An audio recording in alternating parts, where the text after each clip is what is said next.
অষ্টম বেতন কমিশন নিয়ে কেন্দ্রীয় সরকারি কর্মীদের মধ্যে নতুন করে জোর আলোচনা শুরু হয়েছে।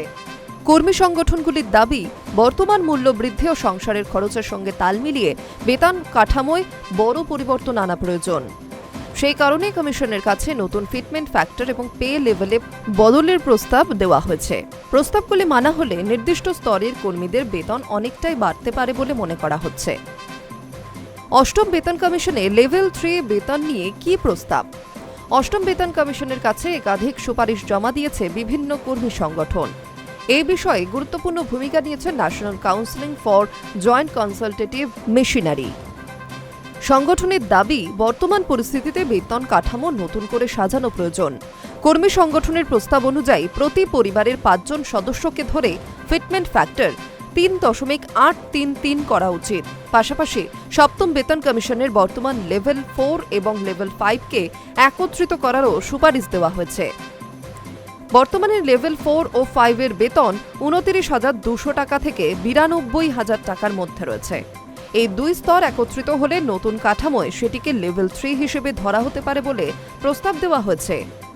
এই প্রস্তাব কার্যকর হলে নতুন লেভেল 3 এ ন্যূনতম বেতন 1,12,000 টাকা পর্যন্ত পৌঁছাতে পারে বলে দাবি করেছে কর্মী সংগঠনগুলি। হিসাব অনুযায়ী 29,200 টাকার উপর 3.833 ফিটমেন্ট ফ্যাক্টর প্রয়োগ করলে বেতন প্রায় 1,12,000 টাকায় পৌঁছাতে পারে। শুধু ন্যূনতম বেতনই নয়, সর্বোচ্চ বেতনেও বড় পরিবর্তন আসতে পারে। বর্তমানে 92,000 টাকা পর্যন্ত থাকা বেতন একই ফিটমেন্ট ফ্যাক্টরে হিসাব করলে তা প্রায় 3,52,663 টাকা পর্যন্ত পৌঁছতে পারে বলে প্রস্তাবে উল্লেখ করা হয়েছে।